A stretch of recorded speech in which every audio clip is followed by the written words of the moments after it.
Aí, muito bem. Parece que depois do resultado do segundo turno das eleições, as notícias ruins estão pipocando por todos os lados e quase todos os dias, né? Hoje foi essa. O Tribunal Superior Eleitoral, TSE, lançou uma cartilha que recomenda banir do vocabulário brasileiro 40 palavras ou expressões preconceituosas, entre aspas, e racistas, entre aspas. No documento, o TSE lista termos como esclarecer, escravo, meia tigela e nega maluca, entre outros. O texto sugere ainda excluir o termo feito nas coxas, né, malucção. Divulgado no dia 30 de outubro, durante o encontro Democracia e Consciência, o manual apresenta mais hipóteses do que fatos concretos para justificar a censura aos termos escolhidos pela Corte. Produzido pela Comissão de Igualdade Racial do TSE, criada em abril deste ano, o conteúdo é dúbio e bastante impreciso. Concordo. Para o TSE, a palavra esclarecer é racista. Aspas para o TSE. A partir do instante em que transmite a ideia de que a compreensão de algo só pode ocorrer sob as bênçãos da claridade e da branquitude, mantendo no campo da dúvida e do desconhecimento as coisas negras. O significado original da palavra esclarecer é a oposição à ausência de luz, que gera dificuldade para enxergar. Sim, mas a questão é a seguinte: o que a oposição entre luz e trevas tem a ver com luta racial? O que a oposição entre o claro e escuro tem a ver com a cor da pele? Vamos dizer, num sentido geral. Por exemplo, se uma porcaria dessa fosse levada a sério, você teria que descartar todos os exemplares da Bíblia, por exemplo, porque lá está, já no primeiro versículo do Gênesis, né, as trevas cobriam um abismo. As trevas no sentido que elas eram uma barreira ao entendimento das coisas.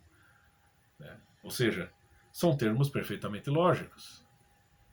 E eles não foram criados para ofender esta ou aquela raça de seres humanos. Agora, isso aqui me parece claramente, pelo menos a mim, na minha humilde opinião, que parece isso. Uma tentativa de, mais uma vez, confundir as pessoas e aliená-las. Não é? Porque, veja bem, claridade e branquitude não são necessariamente equivalentes. Né?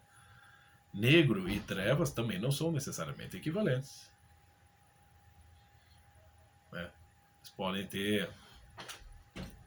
você tem sinônimos. Né? Mas, por exemplo, trevas é ausência de luz. Agora, por exemplo, essa camisa aqui, ela é preta, né? Ou ela é negra, né? Mas ela não é negra ou preta por ausência de luz, né? Mas sim pelo tipo de material opaco de que ela é feita, né? Então, quer dizer, o que isso tem a ver com luta racial no Brasil? Aliás, como é que se vai se falar de luta racial no Brasil, de racismo no Brasil?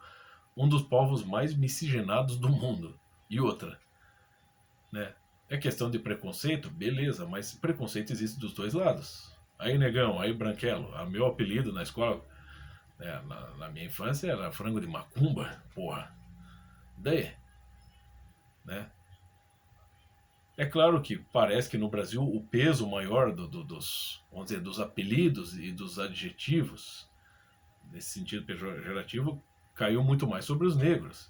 Existe aquilo que o professor Olavo explicou e que está nas obras de Gilberto Freire, né, que é o azar histórico dos negros. Né, assim que a escravidão foi abolida no Brasil, né, os negros se tornaram livres, porém, né, ganharam alforria, porém, essa situação histórica coincidiu com a chegada de imigrantes de outras nacionalidades que começaram a prosperar aqui no Brasil, né, investir aqui no Brasil, e novamente os negros ficaram submetidos, não em forma de escravidão, mas para sobreviver eles tinham que voltar a trabalhar mais ou menos conforme, né, o período da escravidão, porém voluntariamente.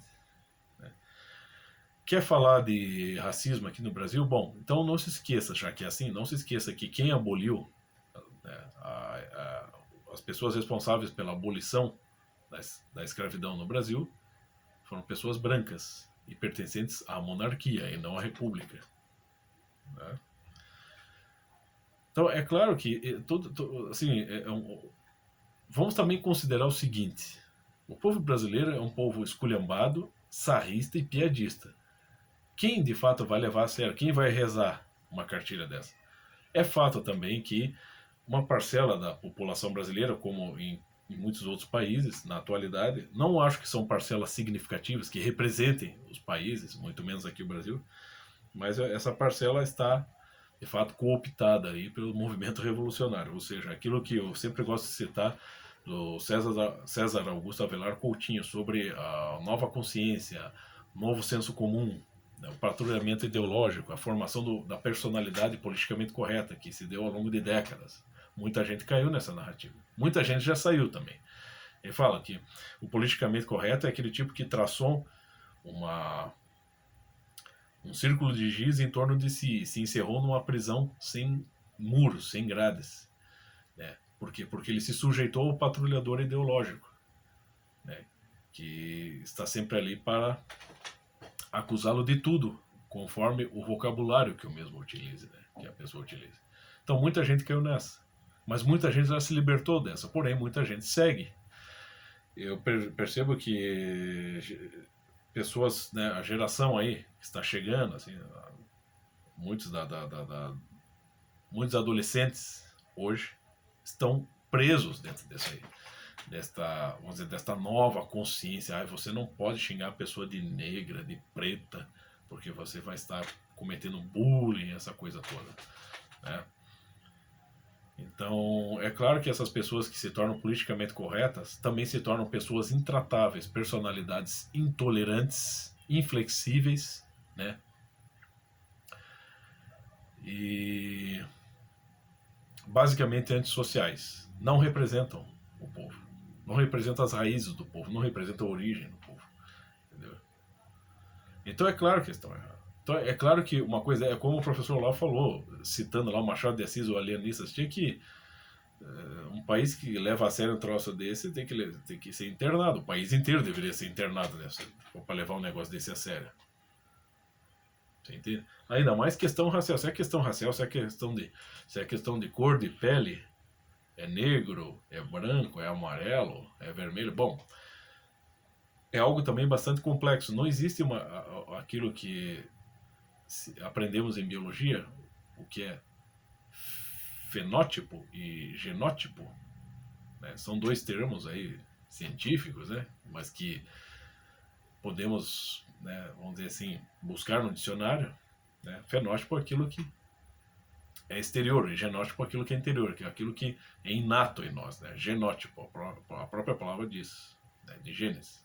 E fenótipo é aquilo que, vamos dizer, são as alterações exteriores que, por exemplo, o nosso organismo sofre conforme o ambiente onde vive. Se uma pessoa, por exemplo, quantas pessoas que não saem da Europa, que geralmente é um lugar frio, chuvoso, né, onde o sol poucas vezes dá as caras, né, então são pessoas de tonalidade de pele branca, porque justamente não estão acostumadas a pegar um bronze, mas que, vamos dizer, se mudam para países como a Arábia ou o norte da África, onde a vegetação não é tão densa e chove pouco, né, é muito quente, e se tornam pessoas morenas. E existe uma questão também. Uma pessoa pode migrar de um país gelado para um país quente e tornar-se mais escurinha. Mas ao voltar para o seu país de origem, um país gelado, ela volta a ficar branca. Agora um negro, né, se ele for sair do seu país, de um país quente, da onde ele nasceu, né, sua origem, seu país natal, e migrar para um país gelado, ele não vai ficar branco. Né? Então, é claro que vamos dizer assim, a raça, vamos dizer assim, antropologicamente, a raça negra, ela tem uma característica assim, fenotípica muito mais resistente sei lá, ao clima exterior. Né? A sua pele, o seu couro, né? a sua epiderme, ela é preparada para ambientes mais hostis, ao passo que, sei lá, um caucasiano não, entendeu? Então a situação já é tão complexa e tem mais. São questões, assim, se você pegar, né, sabe, qualquer base, uma base simples de Aristóteles, né, por exemplo, né, é, estamos falando de Homo sapiens, né? Portanto, todas essas questões de raça, elas são muito mais acidentais, porque o que é constante, o que é fundamental, o que é universal é que todos somos seres humanos. Se você é branco, se você é preto, se você é amarelo, se você é vermelho, se você é pardo, são questões mais acidentais, conforme a região, entendeu? Não são universais. É uma situação complexa. Como é que você pode querer ainda estabelecer um debate racial, né? Pelo menos aqui no Brasil. Nos Estados Unidos você pode até, de fato, abrir, e você tem debates intensos disso até hoje lá, e parece que os negros hoje lá desfrutam de uma vida muito melhor que os brancos, se eu não me engano. Agora aqui no Brasil, né, no meu entender, e levando em consideração aquilo que o Dom Bertrand de Orleans e Bragança disse, né, príncipe imperial aí do Brasil, de fato, é o cara que entende tudo de Brasil. Nós somos um povo miscigenado, né? Então, somos um dos povos mais miscigenados do mundo. Então, como é que você pode pensar em racismo aqui? É muito estranho. Então, é claro que isso é um processo alienante. Uma cartilha como essa faz parte de um processo alienante. Você querer formar uma nova consciência, de querer adestrar a inteligência das pessoas, ou então, pelo menos, se você quer eliminar palavras do vocabulário de modo a condicionar as pessoas a utilizar apenas determinados termos que não sejam ofensivos ou politicamente corretos, você já está o quê? Você tentando emburrecê-las, tentando reduzir a inteligência, a capacidade de inteligência das pessoas e colocá-las sobre o comando do Estado ou de algumas pessoas poderosas aí, né, que estão gerindo o Estado, né? É isso. Você, primeiro de tudo, é como está lá no George Orwell. Quanto mais você sintetiza o vocabulário, mais as pessoas se tornam burras, porque você, o que acontece? A imaginação também vai minguando. Né?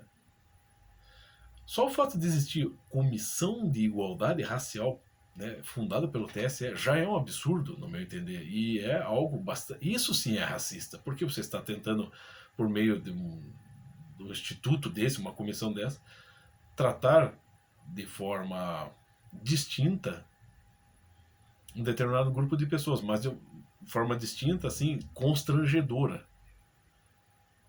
Sabe o que me parece? Que sempre quando tem uma coisa consciência negra, como se a consciência tivesse cor, né? Falando superficialmente, né? Consciência tem cor agora, né? Se fosse assim, consciência do espaço dos negros, mas vai lá, mas consciência negra, meu, pô, pera lá. Parece uma figura de linguagem assim muito mal feita. Então, sempre que tem assim, consciência negra, comissão de igualdade racial, blá blá, tudo isso para mim, além de ser racista, é algo que não favorece em nada aos negros, assim como as cotas para afrodescendentes, por exemplo. Você não pode falar negro, é afrodescendente, né? Você quer uma coisa mais humilhante e racista que essa, mais degradante, mais constrangedora para o negro? Então, uma pessoa negra que se submete a esse determinado tipo de, vamos dizer, benefício, entre aspas, concedido pelo Estado, essa sim está baixando a cabeça para um racismo institucional, no meu entender. Tipo assim, sabe que essas cotas para negros, sabe o que me parece? É assim, tipo assim, sabe o que que é? Você é preto, cara. Se você é preto, você é inferior, você é burro, tá aqui. Nem precisa se submeter à prova do vestibular, você já passou, cara. Você já tá com uma cadeira lá na universidade. Lá na universidade a gente já encaminha você para o emprego. Pronto, é porque você é negro, você é burro, você é inferior, você não tem que lutar pelas coisas. Nós deixamos tudo na sua mão. E tudo isso disfarçado sobre o quê? A desculpa desse problema histórico. É uma dívida histórica que temos com vocês. Porra, que é isso, meu? É tudo ser humano. Como é que é? É como diria o Geraldo Vandré, somos todos iguais, braços dados ou não. Então é claro que é um meio do Estado tentar controlar não só a vida das pessoas, como ainda, né, vamos dizer assim, né, arrecadar mais. Porque tudo isso forma o quê? Tudo isso fomenta incentiva e justifica uma série de movimentos aí, de ONGs, de propaganda, que vão exigir muito mais tributo do cidadão, né, para, vamos dizer assim, daí você vai lá, cria a comissão racial, de igualdade racial, daí você junta lá um monte de gente, você vai pagar para uma série de autoridades, entre aspas, promoverem palestras, promoverem, sei lá, exposição de artes, arte negra, enfim. Tudo isso é um modo de se arrecadar, né, dinheiro para manifestações inúteis que não vão mudar uma vírgula a situação do negro aqui no Brasil, e ainda é um meio de quebra, é um meio de controlar a vida das pessoas, a mente das pessoas, como qualquer Estado totalitário sempre fez em qualquer país totalitário. É claro que é uma tentativa de ir inserindo aos poucos, uma revolução que vai emburrecendo as pessoas, né, que vai fazendo elas se sujeitarem ao Estado sem perceberem, vai alienando elas, vai tornando-as politicamente corretas, insociáveis, intolerantes e estúpidas. Mas elas vão se sentir as pessoas mais cultes desse mundo, as pessoas mais pessoas realmente de bem nesse mundo, as pessoas que realmente valem a pena estar aqui nesse mundo, as pessoas que vão dar, né, uma nova era de seres humanos de bom senso, um novo caráter que superou todo aquele passado retrógrado, arcaico, racista, homofóbico, católico, enfim, né? Quer dizer, é o meio de utilizar as pessoas para fins que são propriamente do Estado, são fins extrapessoais, mas que muita gente, caindo numa narrativa espúria, acredita que é uma questão pessoal, uma questão de despertar a consciência. Não, eu despertei minha consciência hoje, eu não falo mais a palavra negro, eu digo afrodescendente, eu sou uma pessoa de bem, eu sou um verdadeiro exemplo de cidadão nesse mundo, quando na verdade está sendo só uma pecinha do Estado para fazer propaganda de movimentos raciais que não vão resolver o problema de raças, né, nem o problema do racismo, suposto racismo, vão arrecadar, vão tirar mais dinheiro do cidadão, né, e vão continuar enganando todo mundo sem que as pessoas percebam. Todo mundo, assim, desses grupinhos que se acreditam distintos das pessoas normais, as pessoas que estão ali repletas de pecados e de virtudes, como diria o poeta Walt Whitman: sou um homem, sou um ser humano, repleto de coisas ordinárias e de coisas finas. E isso é irremovível do ser humano.